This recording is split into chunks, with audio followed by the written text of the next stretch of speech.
Companies aren't meant for girls, Emma. My father's words echoed through the boardroom, each syllable striking like a hammer. Your brother will be taking over as CEO. You can stay on as his assistant if you'd like. The smirk on my younger brother Mark's face made my stomach turn. I'm Emma Carter, 32, and until that moment, I'd spent the last decade transforming our family's struggling manufacturing company into a modern, profitable enterprise. While Mark spent his college years partying and barely graduating with a business degree, I'd earned my MBA, worked every position from the factory floor up, and increased our revenue by 300%. But none of that mattered now. Not to my father, William Carter, who still lived in a world where women belonged in supportive roles, definitely not in the CEO's chair. Of course, I replied, my voice steady despite the rage building inside me. Mark will need someone to explain how everything works. My brother's smirk faltered slightly at my calm response. He'd expected tears, protests, maybe even begging. Instead, he got a smile that didn't quite reach my eyes. That's my girl, Dad said, patting my hand condescendingly. Always practical. Mark has fresh ideas, new vision. The company needs young male leadership to move forward. Young male leadership. Mark was 28, 4 years my junior, with zero practical experience. His only vision involved expensive suits and long lunches with clients who still remembered him as Billy Carter's boy. I gathered my things, nodding politely as Dad outlined Mark's transition plan. What neither of them knew was that I'd seen this coming months ago. The whispered conversations, the closed-door meetings, Mark's sudden interest in quarterly reports he'd never bothered to read before. That's why I'd been preparing. Walking back to my office, soon to be Mark's office, I passed Sarah from accounting. Her eyes were red-rimmed. News traveled fast in our company. Is it true? She whispered. They're really giving it to Mark. It's true, I confirmed, squeezing her shoulder gently. But don't worry. Everything will work out exactly as it should. Back in my office, I opened my laptop and sent one email. Just one. To a contact I'd made 6 months ago when I first noticed Dad's lingering glances at Mark during board meetings. The response came immediately. Green light confirmed. Project Dawn begins tomorrow. I spent the next hour copying files I legally owned, years of research and development I'd personally overseen. Then I cleared my desk, taking only my coffee mug and a small photo of Mom. She died when I was 20, leaving me with a father who'd never quite forgiven me for not being another son and a brother who'd never quite grown up. Everything okay in here? Mark appeared in my doorway, rocking back on his heels with poorly concealed glee. Need help packing? No thanks, I replied, picking up my box. But you might want to actually read those quarterly reports before your first board meeting. The Henderson contract renewal is coming up, and they're particular about knowing who they're dealing with. His smile dimmed slightly. I'm sure Dad will handle all that. Of course he will, I said, walking past him. Good luck, Mark. You're going to need it. The next morning, instead of driving to Carter Manufacturing, I parked outside a sleek office building across town. The security guard greeted me by name. We've been preparing this for months. Morning, Ms. Carter. Everything's ready on the 15th floor. Upstairs, I found exactly what I planned. A fully equipped office, modern manufacturing designs spread across the walls, and 30 of Carter Manufacturing's top engineers and designers seated in the conference room. They'd all jumped ship with me, signing contracts months ago when I first spotted the writing on the wall. They believed in my leadership, not my gender. Morning, everyone, I announced, setting my box down on my new desk. Welcome to Phoenix Industries' first official day. Let's show them what the future really looks like. Over the next 6 months, we worked in perfect secrecy. Phoenix Industries, backed by investors who'd watched my success at Carter Manufacturing, quickly established itself as an innovative force in the industry. We secured contracts, developed new technologies, and most importantly, we did it all while Carter Manufacturing scrambled to maintain the relationships I'd built over the years. I heard through the grapevine that Mark was floundering. The Henderson contract, as I predicted, fell through after Mark showed up unprepared for their renewal meeting. Dad had to step back in, postponing his retirement plans to keep things afloat. But I stayed focused on Phoenix, on building something new instead of dwelling on what I'd lost. Every decision, every innovation, every success was a step further from the shadow of my father's outdated beliefs. Then came the invitation to the annual Manufacturing Excellence Awards. Phoenix had been nominated for Most Innovative New Company, a prestigious recognition usually reserved for more established firms. I RSVP for 2 seats, leaving one mysteriously empty. The morning of the awards, Sarah from accounting, now my CFO, handed me a small envelope. "Your mom would be proud," she said softly. Inside was a photo I'd never seen before. My mother in her office, young me sitting on her lap as she reviewed blueprints. I'd forgotten she worked at Carter Manufacturing too, back before Dad took over from my grandfather. Back before she got sick and everything changed. I tucked the photo into my clutch, straightened my shoulders, and prepared to show my father and brother exactly what girls could do in business. The best revenge, after all, isn't just success. It's success they can't ignore. The Manufacturing Excellence Awards ceremony was the industry's biggest night of the year. As I walked into the grand ballroom of the Hilton, I spotted my father and Mark at the Carter Manufacturing table near the front. Dad was adjusting Mark's tie, a nervous habit he'd had since I was little.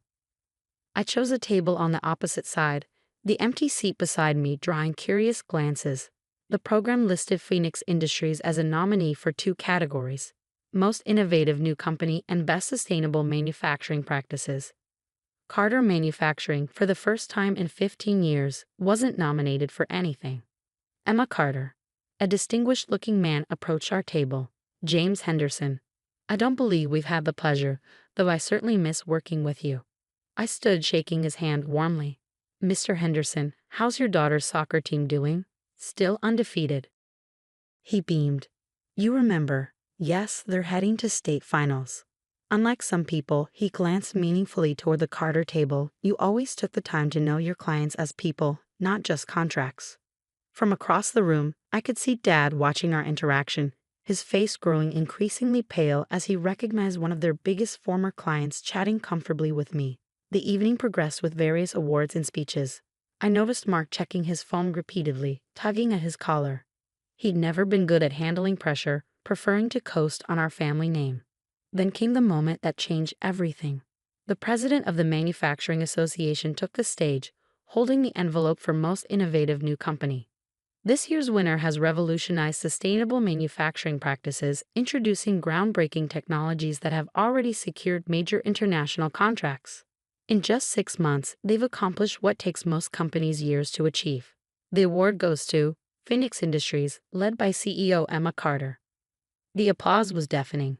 As I walked to the stage, I caught sight of my father's face: shock, disbelief, and something else. Was that pride? No, probably just confusion. "Thank you." I began my speech, my voice clear and confident. Phoenix rose from the belief that innovation knows no gender, that leadership is about vision and capability, not chromosomes. This award belongs to my incredible team, who chose to follow me into the unknown because they believed in those same principles. I paused, making direct eye contact with my father. "And I'd like to thank Carter Manufacturing. Without their unique approach to succession planning, Phoenix might never have spread its wings." The audience's awkward shifting told me they understood my meaning perfectly. Most of them knew the Carter family, and word had spread about how I'd been pushed aside. Finally, I'd like to share this moment with someone special. I reached into my clutch and pulled out the photo of my mother. My mom, Elizabeth Carter, was one of the first female mechanical engineers in this industry. She taught me that barriers are meant to be broken, ceilings are meant to be shattered, and that sometimes the best response to "you can't" is simply proving them wrong. As I returned to my seat, the empty chair beside me was suddenly occupied. The entire room gasped.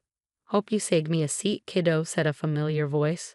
My grandfather, Thomas Carter, the company's original founder, had come out of retirement for this moment. He'd been living in Florida for the past decade, supposedly disconnected from the business world. But we'd been in contact ever since Dad's plans became clear. "Perfect timing, Grandpa," I smiled, squeezing his hand. Dad's face had gone from pale to ashen. Grandpa had built Carter Manufacturing from nothing, and his opinions still carried enormous weight in the industry. His presence at my table, rather than the family company's, spoke volumes. "Your mother would be so proud," Grandpa whispered as the next award was announced. "She always said you had the real Carter business sense." Looks like she was right. The rest of the evening passed in a blur of congratulations and business cards. Every major player in the industry wanted to talk to Phoenix's CEO, while the Carter manufacturing table sat increasingly empty as clients and colleagues gravitated toward us. Mark finally cracked under the pressure, loosening his tie and heading for the bar. Dad sat alone, staring at his untouched dessert, looking older than I'd ever seen him. As the evening wound down, Grandpa stood up. "Think it's time I had a word with my son," he said firmly. "He seems to have forgotten some important lessons about what makes a real leader." I watched as he walked over to Dad's table, their intense conversation hidden from view but their body language speaking volumes. Dad's shoulders slumped, then straightened, then slumped again as Grandpa spoke. "Ready to head out?" Sarah asked, gathering her things. "We should celebrate. Phoenix's future is looking brighter than ever." I nodded, standing up. We had earned this celebration, all of us who had taken the leap of faith together. As we headed for the exit, I heard my father's voice behind me. "Emma?" I turned, meeting his eyes for the first time since that day in the boardroom. "Yes, Dad?" Dad stood there, looking suddenly uncertain, an expression I'd never seen on his face before. Grandpa's hand was on his shoulder, firm and guiding, just like when I was little. I made a mistake," he said, the words seeming to physically pain him. "Your mother, she always said I was too set in my ways, too blind to see what was right in front of me." I waited, letting the silence stretch between us. Years of dismissed achievements, overlooked successes, and casual sexism couldn't be erased with one moment of realization. "The board is meeting tomorrow," he continued. "Mark, he's resigned. The Henderson contract wasn't the only one we lost. The company," he trailed off, looking older than his years. "The company needs leadership," Grandpa finished for him. "Real leadership, not just a nameplate on a door." I glanced at Sarah, who gave me a subtle nod. We'd anticipated this moment, planned for it during those late nights building Phoenix from the ground up. "Carter Manufacturing was Mom's legacy too," I said quietly. "She believed in innovation and progress, not just in technology, but in thinking. Phoenix embodies those principles." Dad's eyes widened as understanding dawned. "You're suggesting a merger," I stated firmly. "Phoenix Industries and Carter Manufacturing, combining traditional strength with innovative vision, but with clear terms." Grandpa's smile widened. He'd known, of course he'd known. "We discussed this possibility months ago." "Name them," Dad said, straightening his shoulders.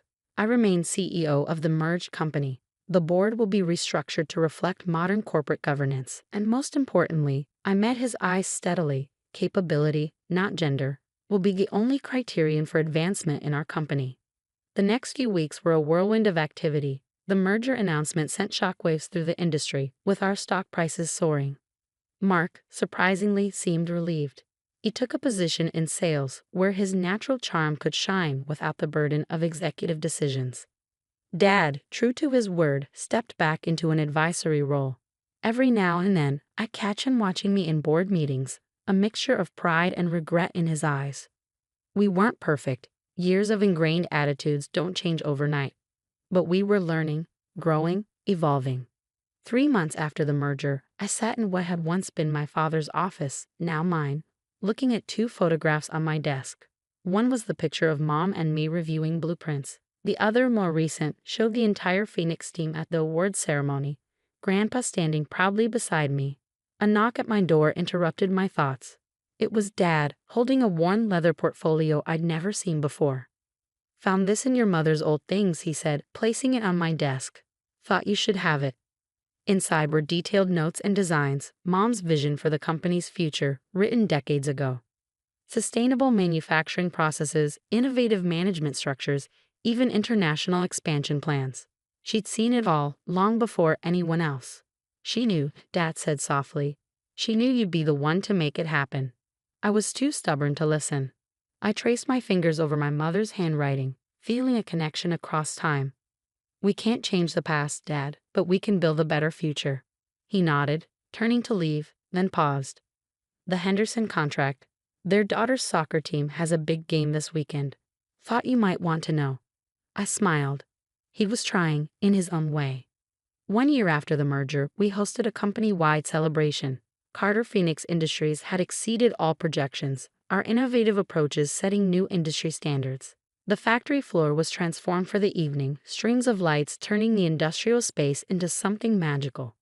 I stood at the podium, looking out at our extended corporate family. Sarah, now our COO, beamed from the front row. Mark, genuinely thriving in sales, chatted with clients he'd finally learned to understand, not just charm. Grandpa, who'd postponed his retirement to serve as chairman emeritus, sat with Dad, both men radiating pride. A year ago, I began. We proved that the future belongs to those brave enough to embrace change.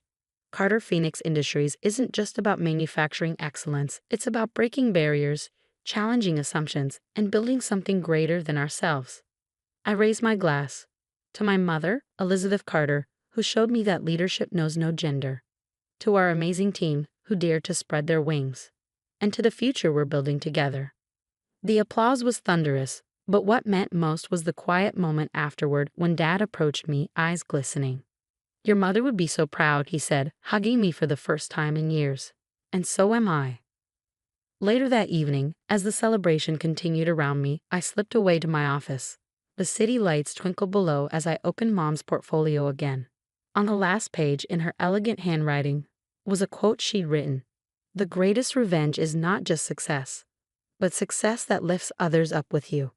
Looking down at the celebration, seeing women and men working together as equals, watching old barriers crumble and new opportunities bloom, I knew she'd been right. We hadn't just saved a company, we changed its soul.